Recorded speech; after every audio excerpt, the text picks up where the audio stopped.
Well, hello and welcome to another edition of 907 Sports, where it is all Alaska all the time. Jordan Rodenberger calling the plays in this one, and I got Tyler Lane as my coordinator in this one. He's still here. He survived the winter. Tyler, you didn't get chased off. I'm glad you're still here. I'll tell you, when I was standing, calf deep in snow up there in McGrath, I was thinking about it a little bit, but we're still here. We're kicking. Yes, it makes you stronger. It makes us better sports reporters, and we are on the back end of winter. Although if you look outside, we still got a little bit of that. Yeah, it's getting there. And I'm watching these streams of baseball in Sitka and softball in Kodiak, and I'm like, man, we're so close. I cannot wait for that. But there's still a little bit of winter sports being hung on, and that is hockey, of course. NHL, we got the regular season wrapping up. Boston Bruins and Jeremy Swayman looking to lock up that one seed. NCAA hockey, we got David Carl from Anchorage leading the Denver Pioneers to the national championship game. That one will be tomorrow. Definitely look forward to that. And then, of course, here locally, junior hockey, the Anchorage Wolverines, the red hot, scorching, flaming, however you want to describe it. They're the hottest team in the NAHL for sure. 100%. I mean, this team right now, we saw that 12-game win streak they went on earlier in the season. That's helped them now almost secure the #1 seed in the NAHL Midwest Division. Currently tied right now with Wisconsin at 84 points apiece. They need just one singular point to lock it up outright for them. And also just looking ahead in the Midwest standings, Anchorage, Wisconsin, and Minnesota are the only notable teams left that have any other games left to play.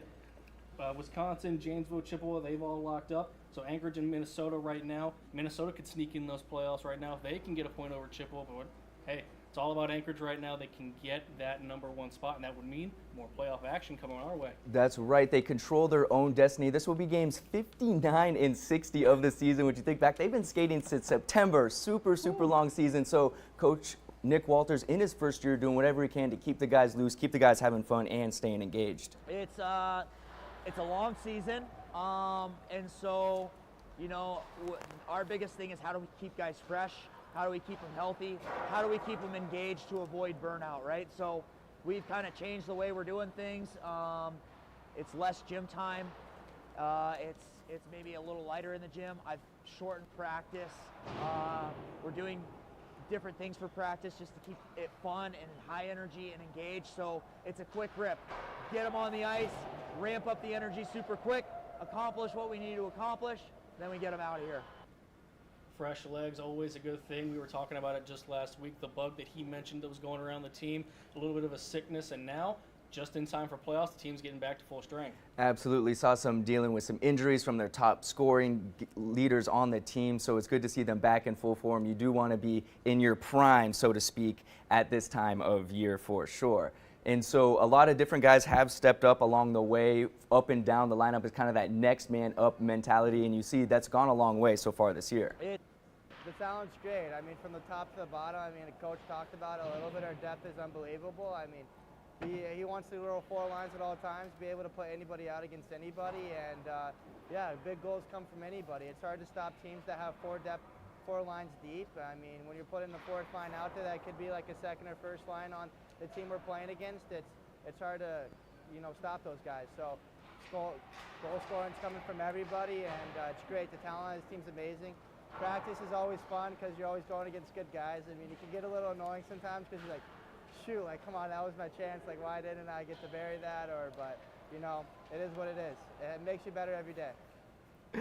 And you can tell they're having fun in practice, and although they are scrapping, this is a good sign of a healthy and well-rounded hockey team that's gelling well at this time of year. 100%, and keeping them ready. That first playoff series coming up April 19th and 20th. Some home games going on in Ben Bokie. Yes, this will be the first time they've ever hosted a playoff series in their just 3-year existence, but that's going to be exciting. You thought the Bokie was popping off earlier this season. Just wait till they host those first-round playoff games. We're going to mess around because it's our first time doing this setup, and so, hey, we got you up top. I love it, right? We got you down here, and so we're messing around with someone that's having fun on 907 Sports because we are on that back end of the winter sports and looking into spring sports. We have a baseball game scheduled in Anchorage tomorrow. Fingers crossed. I'm hoping that will work out. But what a time in national sports as well. We kind of wrapped up, the Super Bowl, of course, and then what a weekend it was in college basketball, men's and women's. So now what do we turn our attention to? Are you going NBA, NHL, MLB? Are you into that season yet?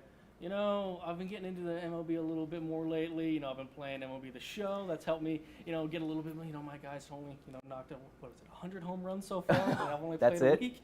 But, you know, I think I'm trying to turn it into that just a little bit and, you know, keep track of my Heat and my Orlando Magic that are actually good for the first time in a while.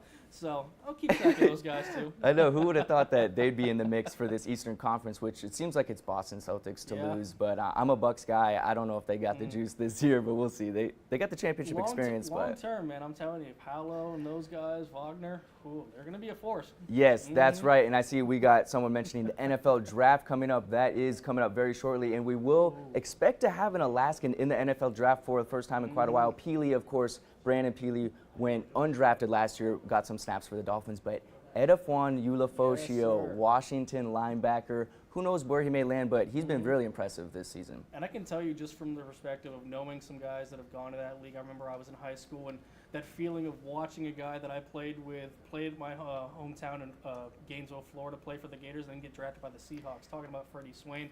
That feeling I saw when he got picked and the energy around the entire city was incredible. I can't wait to see that here as well. Absolutely. And what I love about Eddie is he's still like so much a football historian. He follows Alaska football and he gives shout out to South and Coach Lewis and stuff. So I'm sure a lot of folks will be watching him on draft day, hoping to get selected maybe mid-rounds. Who knows? I mean, his draft stock went up a lot after the combine. 100%. He put up some crazy numbers.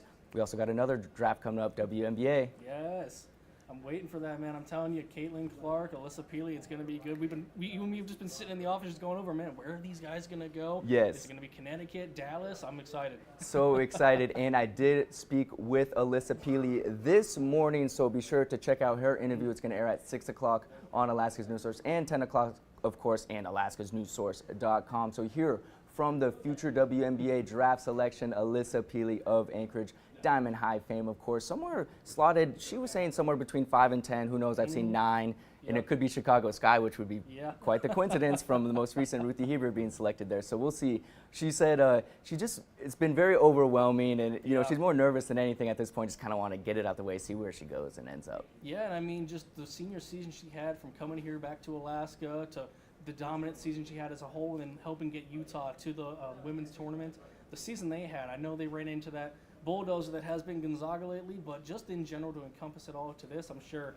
it's just been an incredible ride. No, definitely had her draft stock rise throughout this season. I mean, I'll never forget 37 points against #1 South Carolina, just putting the team on her back. So that draft is Monday night. Her interviews will be airing tonight on Alaska's News Source and on alaskasnewssource.com. I appreciate all y'all tuning in. Wherever you're coming from, let us know. I know this was some Wolverines talk with some miscellaneous action in there, but we will be back with our 907 Sports, where it is all Alaska all the time throughout our weekly, regularly scheduled programming. Let's get outside here, Tyler. Come on. Soon enough, we'll get these sports going outside. I love the dome, but let's get outside and play some of these sports. Fingers crossed, right? Yeah, that's right. All right, appreciate y'all tuning in, and we'll catch you next time.